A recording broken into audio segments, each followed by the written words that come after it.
ahora les presentamos el micro Santo Tomé en imágenes del pasado, el micro a cargo de Tono da Silva. Hoy habla un poco, nos cuenta un poco y aprendemos un poco también, por supuesto, con el Tono da Silva, la historia del monte Mbirití, o parte por lo menos de lo que fue este monte muy conocido en la región, y por supuesto también el tren de trocha angosta que supo hacer historia en el monte Mbirití acá en nuestra ciudad. Tono da Silva y su micro Santo Tomé en imágenes del pasado.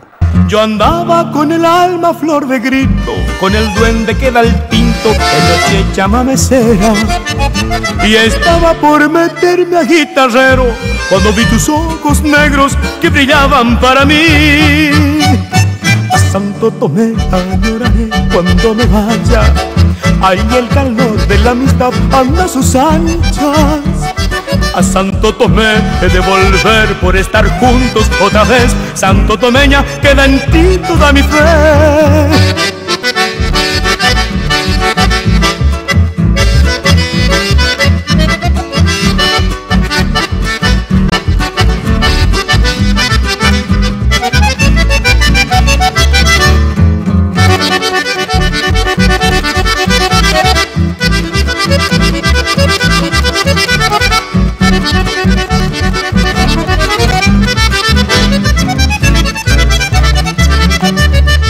La islita ya los vio con manos juntas cuando el sol caía de punta sobre las piedras del río y el Uruguay contento nos miraba. Estamos en el programa CTVer de Cayo Alegre y en el micro semanal Santo Tomé en imágenes del pasado.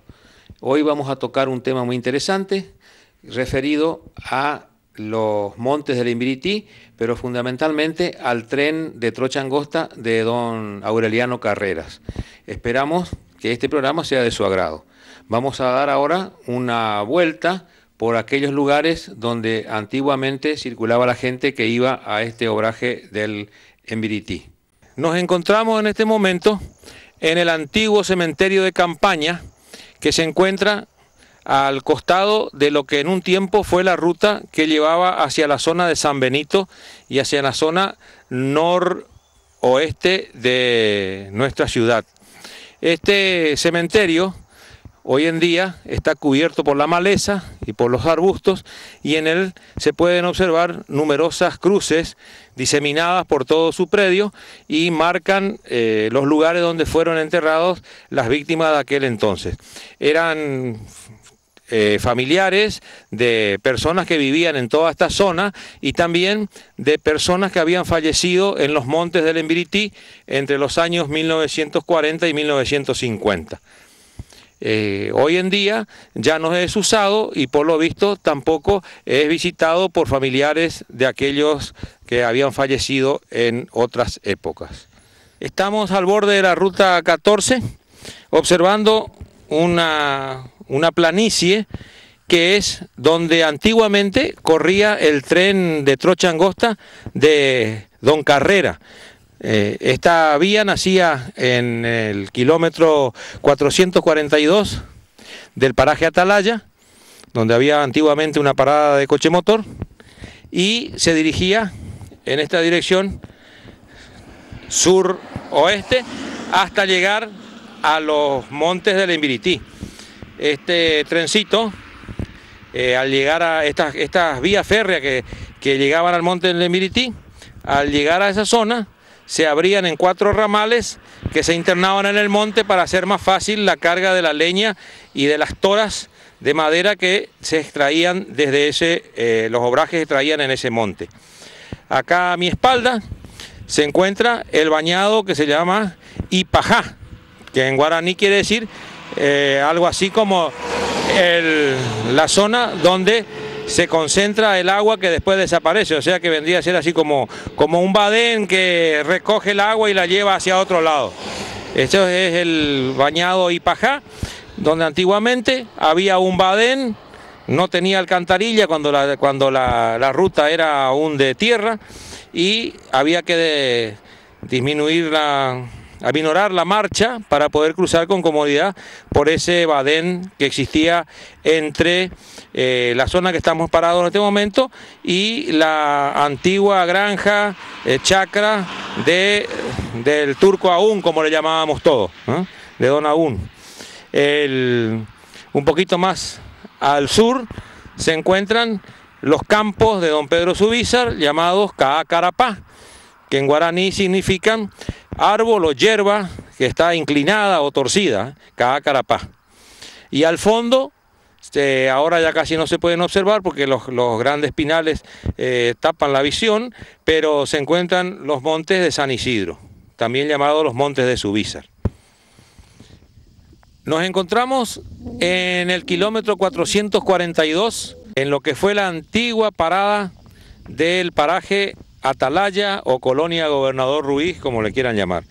En este lugar se encontraba una pequeña estación que era el comienzo donde nacía el tren de Trocha Angosta que tenía don Aureliano Carreras y que desde acá tomaba rumbo sur-oeste para llegar hasta el monte del Imbirití.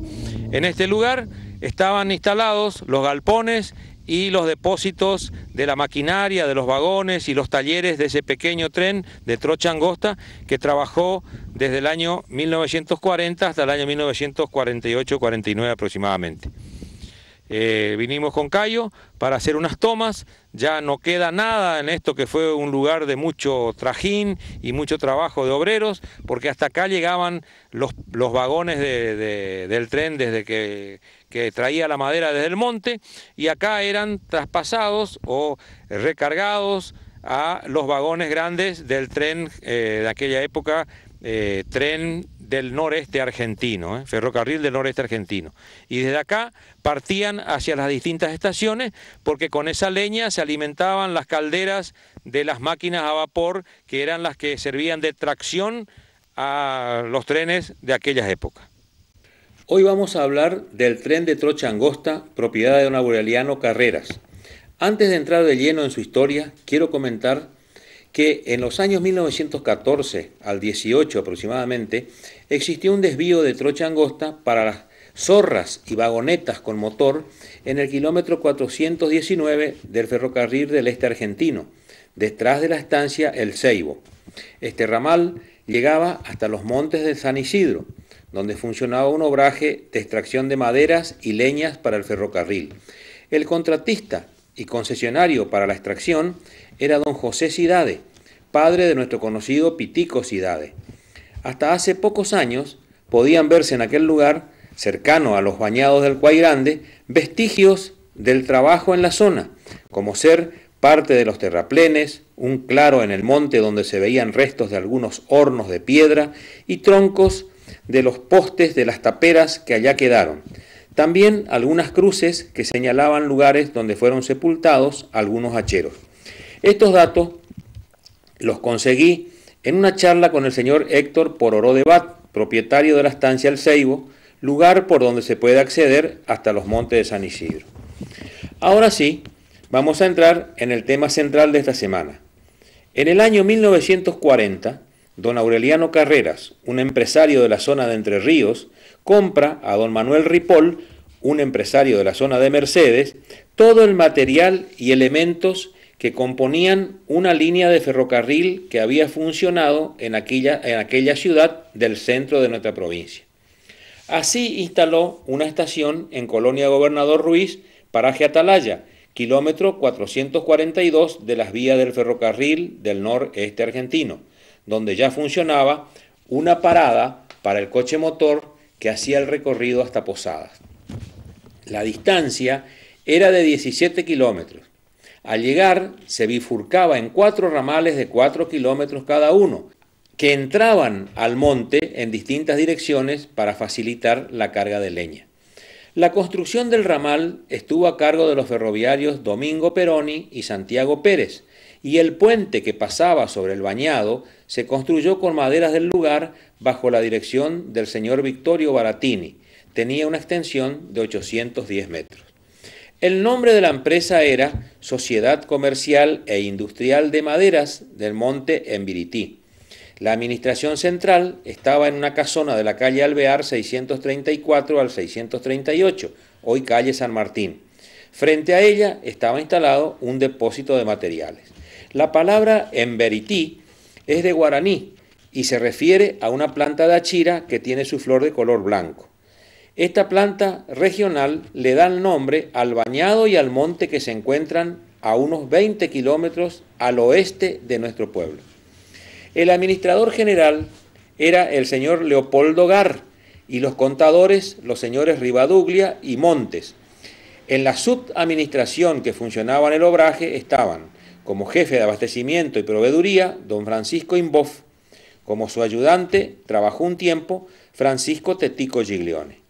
El encargado del abastecimiento de carne estaba a cargo de Adolfo Schneider. Como encargado de la explotación maderera, los señores Seferino Schneider, Arnulfo Fiorino, Domingo Quincoses, Verónico Galo, Aniceto Vallejos y dos contratistas paraguayos de apellido Crechi y Rodríguez. Representando a los propietarios en el control de carga y entrega estaba don Rubén Insausti. En Colonia Gobernador Ruiz se estableció una pequeña estación que dependía del ferrocarril del noreste argentino. Su jefe era Juan Esteban Ferreira, que mantenía comunicación telegráfica con la estación de Santo Tomé y telefónica con los obrajes. Allí también existían depósitos, talleres y playas de carga y descarga. Jefe de taller era don Manuel Álvarez, jefe de carpintería y herrería don Salvador Baratini, mecánicos los hermanos Rafael y Arturo Moreira. Encargado de la balanza estaba Antonio Romano y el encargado de los depósitos y repuestos era Francisco Vega. El material de tracción y rodante se componía de dos locomotoras a vapor, un motor a nafta para remolque, una zorra con motor, un furgón para encomiendas y aproximadamente 50 vagones de carga, todo para trocha angosta.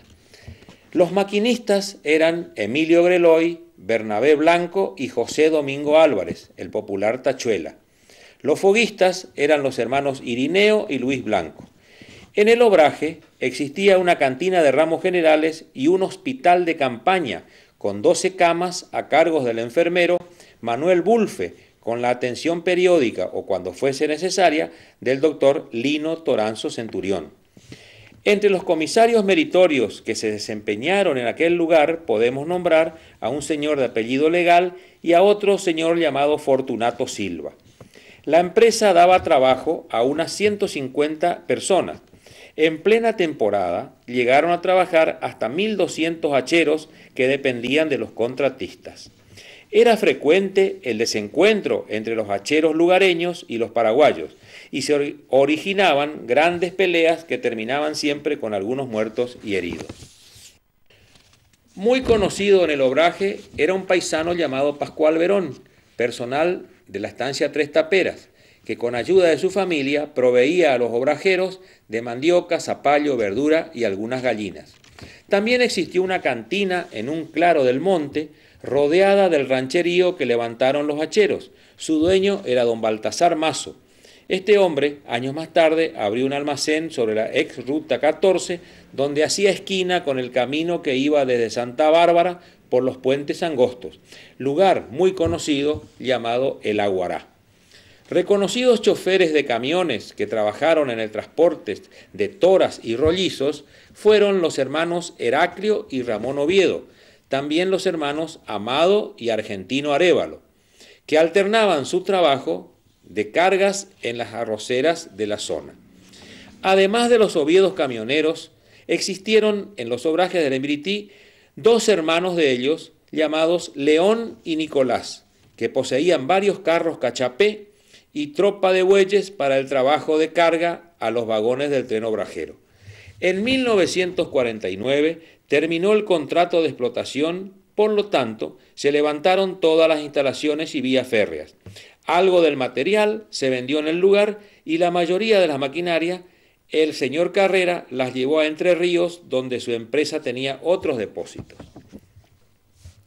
Además de varias familias que habían llegado con la empresa, en Santo Tomé quedaron también recuerdos de un emprendimiento que por una década brindó trabajo a mucha gente y originó un movimiento comercial que se sumó al de los grandes aserraderos de la zona portuaria.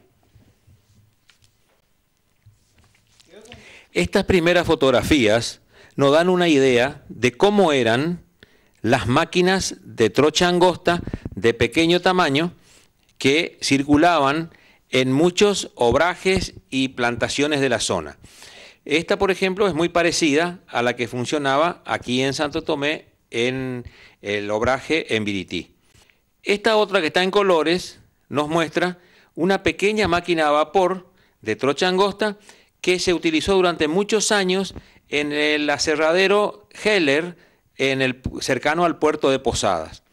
Esta maquinita, que es la misma que la que nombrábamos anteriormente, perteneciente al aserradero Heller de la localidad de Posadas, es muy parecida a otra que funcionó también en esa región, cercana al campo La Eugenia, donde todavía se ven los edificios de un viejo secadero que pertenecía a la firma Núñez y Gibaja, que tenía también un pequeño tren de estos que se internaba hacia el interior de la provincia de Misiones, desde donde traían hasta la zona de Garupá la hierba que se cosechaba en los bosques naturales, en los yerbales naturales del interior de la provincia de Misiones. Esta fotografía nos muestra una parte del obraje en los montes del Embirití, donde se ve un carro tirado por bueyes cargando la leña en los vagones del tren de don Aureliano Carrera que venía hasta la zona de la Atalaya para de allí transbordarla a los vagones más grandes que pertenecían al ferrocarril del noreste argentino, que esta leña se utilizaba para la caldera de las máquinas a vapor. Otra toma de los vagones cargados con leña, allá al fondo se puede apreciar apenas la maquinita a vapor y los carros que en ese entonces trabajaban para transportar desde el interior del monte la leña para ser cargada en los vagones del ferrocarril. Esta fotografía nos muestra un grupo de ranchos que levantaban los hacheros, ya sean los lugareños o los paraguayos que venían a trabajar a estos montes y que quedaban a vivir allí dentro del mismo monte para no tener que viajar constantemente en el trencito que iba desde la Atalaya hasta el monte Embirití. Otra fotografía de uno de los ramales que ingresaban al monte Embirití, donde se puede ver una estiba de leñas que ya habían sido cortadas y acá se observa bien a la izquierda, apenas visible, la parte delantera de una de las máquinas que hacían el recorrido desde la Atalaya hasta aquellos montes. Esta muestra uno de los momentos en que los hacheros estaban en plena tarea cortando los grandes astillones de leña para luego ser embarcados en los vagones. Este es uno de los momentos en que los antiguos y conocidos carros cachapé se preparaban para alzar los troncos de madera que iban a ser acercados hasta la carga, para la carga en los vagones. Podemos observar las grandes ruedas del carro cachapé, que también se llamaba alza prima, que con una cadena sujetaban el rollizo debajo y lo podían transportar hasta la planchada. Este es otro momento donde se puede observar a dos obreros hacheros trabajando sobre uno de los árboles y acá montado a uno de los encargados, capataces o contratistas que controlaban constantemente el trabajo de su gente. Esta última fotografía nos muestra una yunta de bueyes que tira un arado y en ella a Pascual Verón y su familia, que era un peón de Tres Taperas, el único encargado en la zona que les podía proveer de mandioca, zapallo y algunas verduras que eran muy escasas en aquella época, ya que la comida de esa gente en los obrajes consistía por lo general en reviro, el reviro famoso que era de los correntinos y paraguayos, y el guiso de charque y en algunas oportunidades la carne fresca, pero muy poca verdura y productos de la huerta. Este señor era el encargado de proveerle a ellos algunas de estas necesidades para la olla diaria. Como todas las semanas, hemos visto un nuevo programa en el espacio de Cayo Alegre, Hacete Ver, y en nuestro micro semanal Santo Tomé en Imágenes del Pasado. Esperamos que el tema que hemos tocado esta semana haya sido de su agrado. Buenas noches, hasta la semana próxima.